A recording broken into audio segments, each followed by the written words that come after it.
Good morning, students. Today I am going to explain in this video about graphical representation of motion.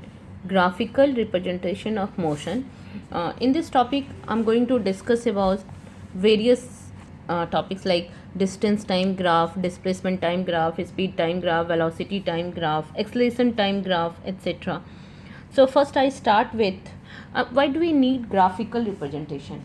Actually, graph makes easier for us to find out relation between various quantities like distance and time. What is the relation?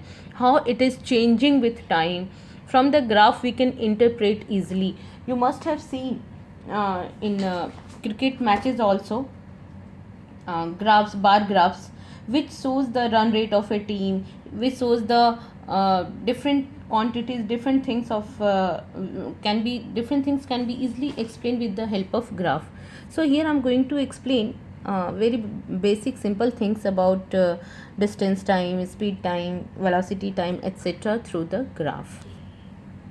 First of all, I'm going to explain distance time graph. How does distance changes with respect to time? What is the relation between distance and time? Suppose I have taken an example. A person or a vehicle is moving with a vehicle is moving. Suppose in the starting the distance travel is 0 and the time taken by the vehicle is 0.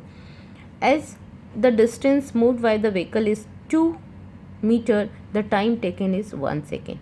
Then the next 2 meter, that is 4 meter, the time is 2 second.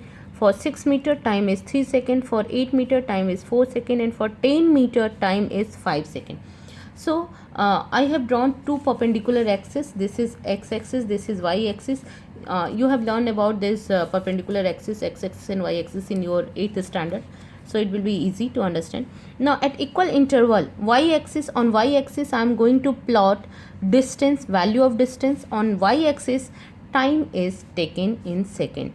So on y-axis I am going to plot, this is 0, origin point, then 2, 4, 6, 8, 10, etc. And on time scale, on x-axis, the time is taken 0, 1, 2, 3, 4, 5, 6, etc. So at 0, 0, the time we will plot the point here. For 2 meter, time taken is 1. For 2 meter, time taken is 1. So plot a dot here. For 4, it is 2. So for 2 second, corresponding distance is 4. 3 पे 6 है, 4 पे 8 है, and 5 पे 10 है. Now, if we join this line, it comes out a straight line passing through the origin. So this graph, this straight line gives relation between distance and time. You can see here, you can note down here. As soon as the time is increasing, the distance is also increasing. And this distance is increasing uniformly. Equal time में equal distance travel हो रहा है. देखो, each second the distance traveled is 2 meter. So this is case of uniform motion. किसका example है ये? Uniform motion का. क्यों? क्योंकि uniform motion, because the object is moving equal distance in equal time interval. एक दूसरा ग्राफ में बताती हूँ, ये किसका है? यूनिफॉर्म मोशन का एग्जाम्पल है. सपोज एक मैं दूसरा एग्जाम्पल लेती हूँ. ऐसा you are going to plot always time on x axis, ये सेकेंड में है, और distance which is in meter always in y-axis. Now, agar if the nature of the graph is straight line parallel to x-axis, then what does it mean?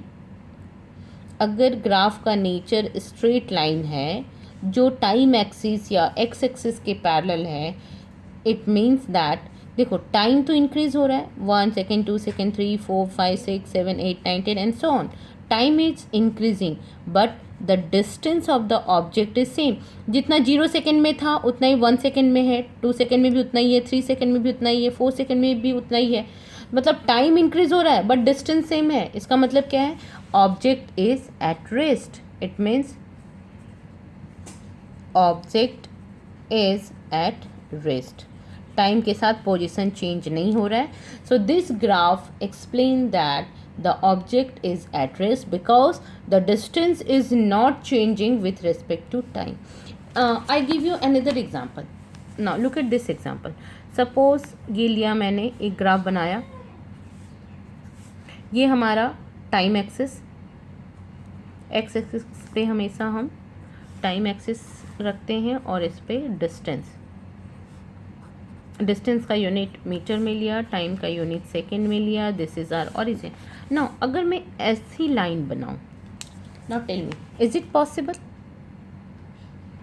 हो सकता है ऐसा, और there is some error, कुछ mistake है इसमें. It is not possible actually. देखो क्या कह रहा है ये ग्राफ, टाइम कांस्टेंट है but the object is moving. यहाँ मान लो 2 4 6 8 10 12 ऐसा है, time 1 2 3 4 5 6 second 6 7 8 and so on. तो फोर्थ सेकेंड में ऑब्जेक्ट 2 मीटर पे भी था, 4 मीटर पे भी है, 6 है, 8 है, 10 है, 12 है. इज इट पॉसिबल कि अभी एकदम टाइम स्टिल हो गया है, चेंज नहीं हो रहा है और आपका पोजीशन चेंज हो रहा है? No, this is not possible. So this graph is not possible practically.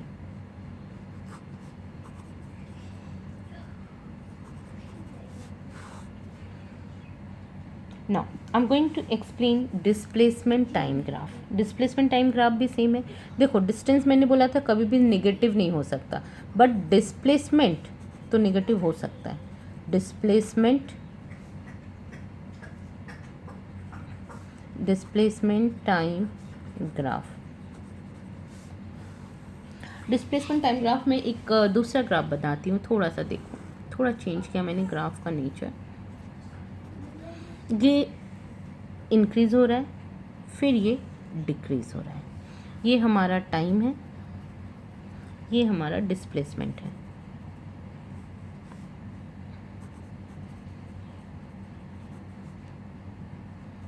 इसे भी मीटर में लिया, टाइम सेकेंड में है. ये हमारा ओरिजिन.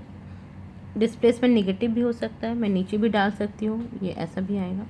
ये मान लो 1 2 3, ये इसके पास अप्रॉक्सीमेट 3 है, ये 4, ये 5, ये 6, 1 2 3 4 5 6 7 8 एट्सेट्रा. और ये हमारा 0 2 4 6 8 10 12.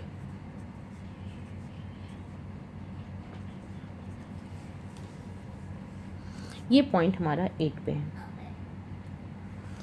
देखो, as the time is increasing, displacement is increasing up to 3 second.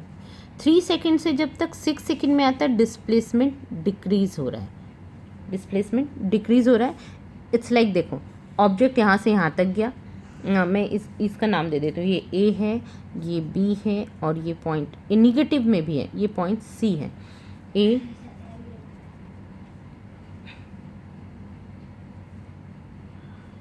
B C, ये ए है, ये बी है. टाइम इंक्रीज हुआ 3rd सेकेंड तक, तो डिस्प्लेसमेंट ये ऑब्जेक्ट यहाँ से यहाँ तक गया, ए से बी तक गया, सॉरी ओ से ए तक. ओ से ए तक डिस्प्लेसमेंट इंक्रीज हो रहा है, तो ओ से ए तक गया, वापस ए के बाद डिक्रीज हो रहा था. ये बंदा वापस यू टर्न लिया और यहाँ आ गया. कोई पॉइंट बी में मान लेती हूँ, यहाँ पे ये पॉइंट बी है, तो डिस्प्लेसमेंट डिक्रीज हो रहा है. देन निगेटिव हो रहा है बी से सी तक.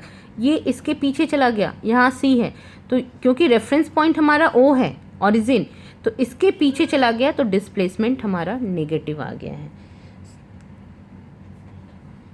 इसमें ग्राफ से, डिस्प्लेसमेंट टाइम ग्राफ से हम वेलोसिटी भी फाइंड आउट करते हैं. एक बार मैं फिर इस ग्राफ को बताती हूँ. देखो, ओ हमारा रेफरेंस पॉइंट था. जैसे जैसे टाइम इंक्रीज हुआ, 1 सेकेंड 2 सेकेंड 3 सेकेंड, डिस्प्लेसमेंट हमारा इंक्रीज हुआ. जैसे जैसे टाइम पास हुआ, ऑब्जेक्ट ओ से ए तक पहुँचा. ए के बाद डिस्प्लेसमेंट का डायरेक्शन चेंज हो गया, नीचे की तरफ है, अपोजिट, तो डिस्प्लेसमेंट चेंज हुआ बी तक, वो वापस यहाँ पे आ गया बी पे. फिर बी से सी में क्या है, रेफरेंस पॉइंट के भी नीचे आ गया है, तो बी से सी में वो उसके पीछे चला गया. So this graph shows that displacement increases first, then displacement decreases and then it decreases towards negative direction. इसमें हम स्लोप भी निकालते हैं. एक्चुअली स्लोप क्या होता है, मैं बता रही हूँ. Slope actually change in y-axis upon change in x-axis. Slope, इस स्लोप से हम स्पीड निकाल सकते, वेलोसिटी निकाल. Slope is equal to change in y-axis that is in displacement upon change in x-axis. Suppose मैंने ओ ए पॉइंट लिया, यहाँ से यहाँ तक के बीच स्लोप क्या होगा, तो y-axis में क्या चेंज हो रहा है, यहाँ पे 8 पे था और यहाँ पे 0 है, तो ये होगा change in y-axis slope from O A, यहाँ से यहाँ तक. चेंज इन y-axis क्या है, y-axis पे हाईएस्ट पॉइंट 8 है, लोएस्ट पॉइंट 0 है, तो ये होगा 8 माइनस 0. उसके कॉरेस्पॉन्डिंग x-axis में क्या चेंज है, ए पॉइंट पे x-axis की वैल्यू कितनी थी 3, कहाँ से 0 से ये, तो इसकी वैल्यू हो गई 8/3 दैट इज़ 2.26 और ये क्या था यहाँ हमारा डिस्प्लेसमेंट, यानी यूनिट क्या होगा मीटर, और ये यूनिट क्या था सेकेंड, तो मीटर पर second. So this way we can calculate slope from the graph. Slope we can find out from displacement time graph, we can find out from speed time graph.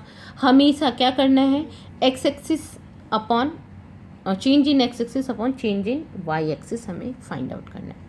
Now going to explain velocity time graph.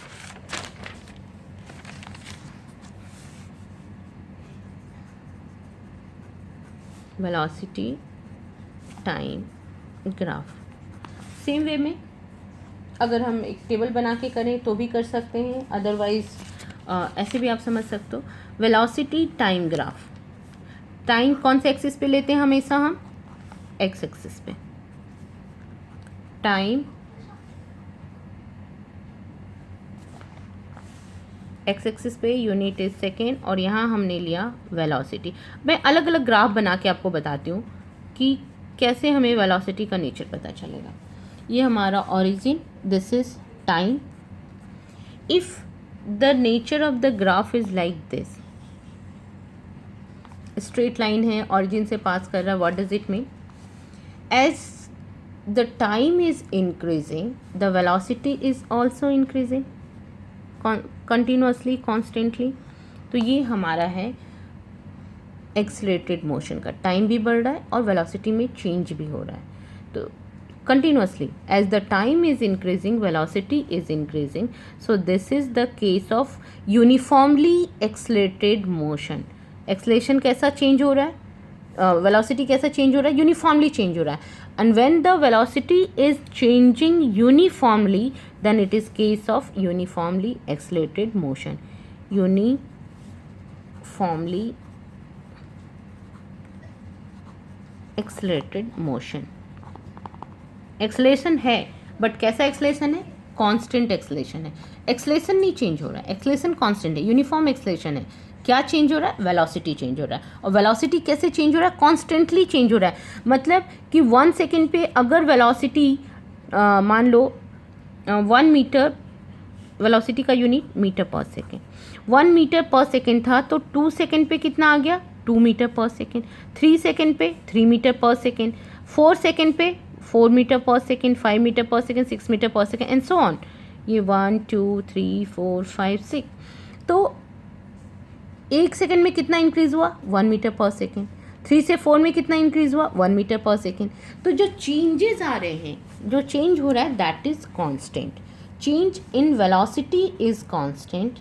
Change in velocity, velocity नहीं constant है, velocity बढ़ रहा है. क्या constant है यहाँ, change in velocity is constant. So this is the case of uniformly accelerated motion. अगर मैं ऐसा कर दूं, एक दूसरा ग्राफ बनाती हूँ मैं वेलोसिटी एंड टाइम का. ये आप लोग को बहुत इजीली समझ में आ जाएगा. वेलोसिटी मीटर पर सेकेंड। हमेशा जब भी आप ग्राफ बनाओगे यूनिट ज़रूर लिखना, टाइम सेकेंड में, ये एक्स एक्सिस ये वाई एक्सिस। ग्राफ ऐसा है, इसका क्या मतलब है बताओ? टाइम इंक्रीज हो रहा है, टाइम इज इंक्रीजिंग। टाइम यहाँ पे 1 सेकेंड था, यहाँ 2 सेकेंड है, यहाँ 3 सेकेंड, यहाँ 4 second, 5 second and so on. But velocity क्या है?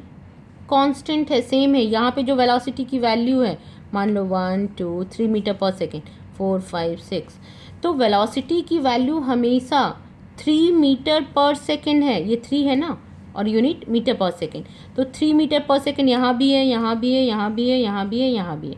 मतलब व्हीकल तो मूव कर रहा है बट कांस्टेंट वेलोसिटी से मूव कर रहा है। किसका एग्जांपल है ये? कांस्टेंट वेलोसिटी, कांस्टेंट वेलोसिटी का example.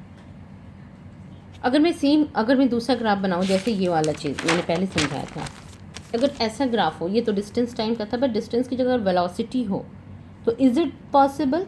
No, it is not possible, क्योंकि टाइम सेम है और वेलोसिटी इंक्रीज हो रहा है, तो वो तो पॉसिबल ही नहीं है। तो ये ग्राफ आइदर डिस्टेंस टाइम में हो या वेलोसिटी टाइम में हो, कभी भी पॉसिबल नहीं होगा। एक दूसरा ग्राफ में बताती हूँ वेलोसिटी टाइम का। Velocity time graph, another example I am going to give you. Again ये बना लो आप, ये एक्स एक्सिस, ये वाई एक्सिस, ये ऑरिजिन। ग्राफ का नेचर ऐसा है, टाइम सेकेंड में, वेलोसिटी मीटर पर सेकेंड। वेलोसिटी का मैंने यहाँ सिंबल लिखा है, देखो टाइम इंक्रीज हो रहा है 1 सेकेंड 2 सेकेंड। 1 सेकेंड पे वेलोसिटी कितना था? अगर मैं ऐसे मार्क कर दूँ, 1 2 3 4 5 6 7, 0 पे था 7 मीटर पर सेकेंड, 1 पे 6 मीटर, 2 पे। तो जैसे जैसे टाइम इंक्रीज हो रहा है, वेलोसिटी हमारा क्या हो रहा है? कम होता जा रहा है, और फाइनली 1 2 3 4 5 6 सेकेंड में वेलोसिटी हमारा कितना है? 0। सो यहाँ पे वेलोसिटी डिक्रीज हो रहा है। इनिशियल वेलोसिटी ज़्यादा है, फाइनल वेलोसिटी कम है, तो कौन सा acceleration? Negative acceleration. Negative acceleration को हम रिटार्डेड मोशन भी कहते हैं। when the acceleration is velocity is decreasing, when the velocity is decreasing, in the case when you apply the brake in two wheeler और फोर व्हीलर, जब आप break लगाते हो तो क्या होता है? वेलोसिटी डिक्रीज हो जाता है। वेलोसिटी डिक्रीज हुआ, इसका क्या मतलब है? Velocity decreases means negative acceleration, negative acceleration. And when there is negative acceleration, the motion is known as retarded motion. Retarded motion. और अगर ये जो एक्सलेशन हो रहा है वो कांस्टेंट एक्सलेशन है, तो हम उसको बोलेंगे uniformly retarded motion. Means every second अगर 1 मीटर पर सेकेंड स्पीड उसकी डिक्रीज होती जा रही है, चेंज इन स्पीड या चेंज इन वेलोसिटी कांस्टेंट है, तो वो होगा uniformly retarded motion. Got this? अच्छा, यूनिफॉर्मली एक्सलेटेड मोशन हमने पढ़ा यहाँ पे, और ये यूनिफॉर्मली रिटार्डेड मोशन अगर चेंज इन वेलोसिटी हमारा कांस्टेंट है। नाउ कई बार ऐसा भी हो सकता है कि मैं एक और एग्जांपल दे रही हूँ, स्पीड या वेलोसिटी मीटर पर सेकेंड एंड यहाँ पे time which is always in, this is X axis, this is Y axis. Suppose ऐसा हुआ, फिर ऐसा हुआ, फिर ऐसा हुआ, फिर ऐसा और ऐसा। अब देखो, एक्चुअली इस एक्सिस को मैं थोड़ा आगे ले जाती हूँ, एक्स एक्सिस, ये 0 हमारा, यहाँ पे कुछ वेलोसिटी था, सपोज 2 4 6 8 10, ये हमेशा इक्वल इंटरवल होना चाहिए, 2 4 6 8, ऐसा नहीं कि 1 2 3 एंड देन 5 फिर 7 फिर 10, इक्वल इंटरवल होना चाहिए इक्वल डिस्टेंस पे। और ये हमारा टाइम 1 2 3 4 5 6 7 8 9 10 एंड सो ऑन। देखो स्पीड हमारा 0 टाइम में 2 पे था, यानी 2 मीटर पर सेकेंड, फिर वो इंक्रीज हुआ, वेलोसिटी इंक्रीज हुआ, तो एक्सलेशन, पॉजिटिव एक्सलेशन यहाँ पे।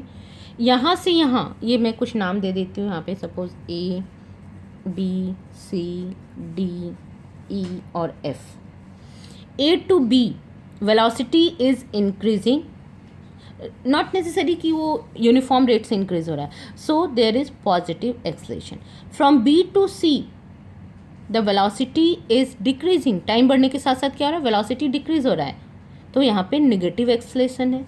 From C to D velocity हमारा कांस्टेंट है 4 मीटर पर सेकेंड पे, टाइम इंक्रीज हो रहा है बट वेलोसिटी कांस्टेंट है, तो ये कांस्टेंट वेलोसिटी या यूनिफॉर्म मोशन है। From D to E again velocity is increasing, तो ये पॉजिटिव एक्सलेशन, एक्सलेटेड मोशन, और ये वेलोसिटी डिक्रीज हो रहा है, रिटार्डेशन है, तो रिटार्डेड मोशन या motion with negative acceleration.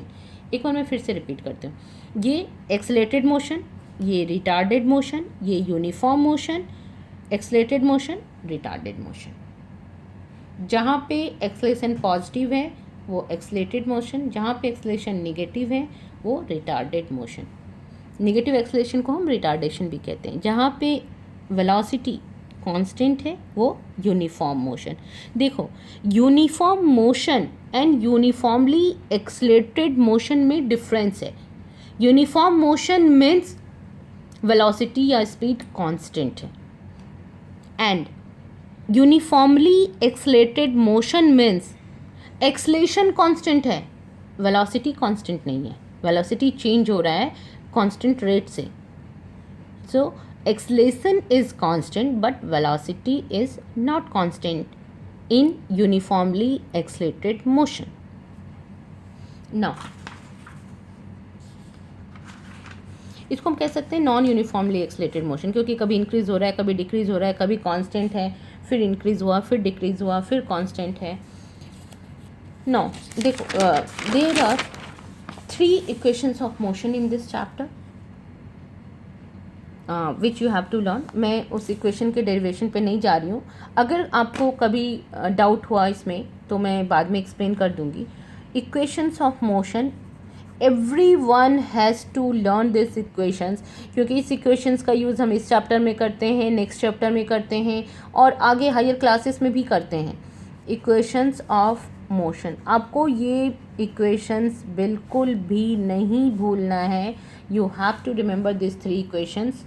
First equation is v is equal to u plus A T, second s is equal to ut plus half A T square, and third one इज 2as is equal to v square minus u square. यहाँ पे u क्या है, u is the initial speed या initial velocity, v is the final velocity, a is the acceleration of the object, t is the time taken by the object, s is the distance or displacement of the object. Initial velocity, final velocity, acceleration, time and displacement. So using this equation we can find out unknown quantities, and there are many numericals based on this equation, so everyone has to remember this equation. मेरे ख्याल से अभी तक तो सबको याद हो भी गए होंगे. Now one last term which I am going to explain, uniform accelerated motion.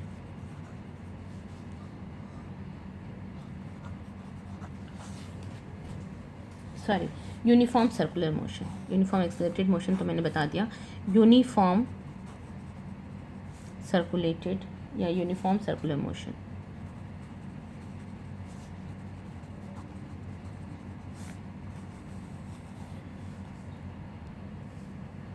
In uniform circular motion, when any object moves on a circular path with uniform speed or uniform velocity, then its motion is called uniform circular motion. देखो, एक circular path है, suppose, and an object is moving on this circular path with constant speed, हम velocity नहीं बोलेंगे, जब कोई object circular path पे move कर रहा है सेम स्पीड से, तो स्पीड अगर सेम है मतलब उसकी मैग्नीट्यूड, उसकी वैल्यू सेम है, but at every point the direction of velocity is changing. अगर इस पॉइंट पे है तो उसका डायरेक्शन इधर है, इस पॉइंट पे है तो इधर है, इस पॉइंट पे है तो इधर है। इस पॉइंट को हम टेंजेंट कहते हैं। ये जो लाइन होता है सर्कल पे which is always perpendicular to the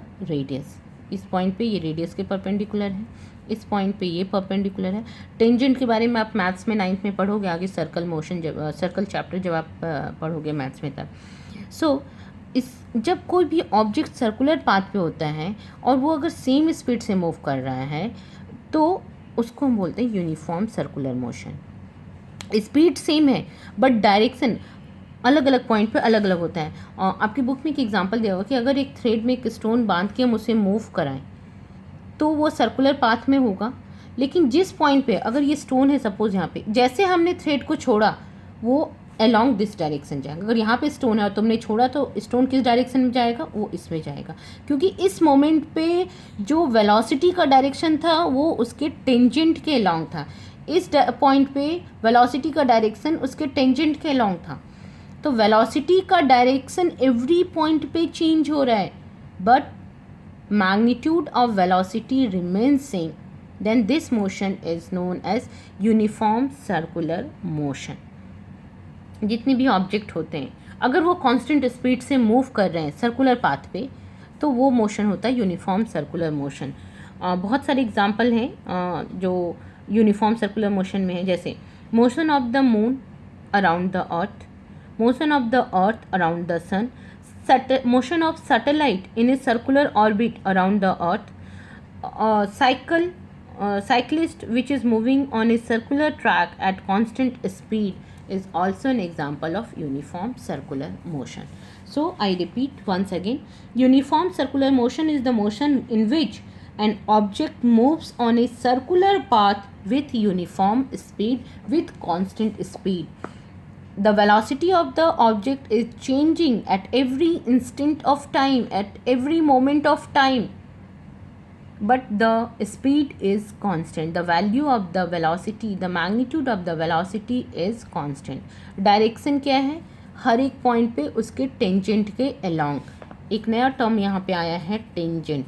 tangent क्या होता है, a line passing through any point of the circumference which is perpendicular to the radius. इस पॉइंट पे ये कौन सा लाइन होगा, जो लाइन रेडियस पे परपेंडिकुलर होगा। इस पॉइंट पे टेंजेंट क्या होगा, जो the line which is perpendicular to the radius. तो tangent is always perpendicular to the radius at any point of the circle. So I hope you have understood all these things. That's all for today. Now in my next video I will discuss some numerical regarding this chapter. Thank you.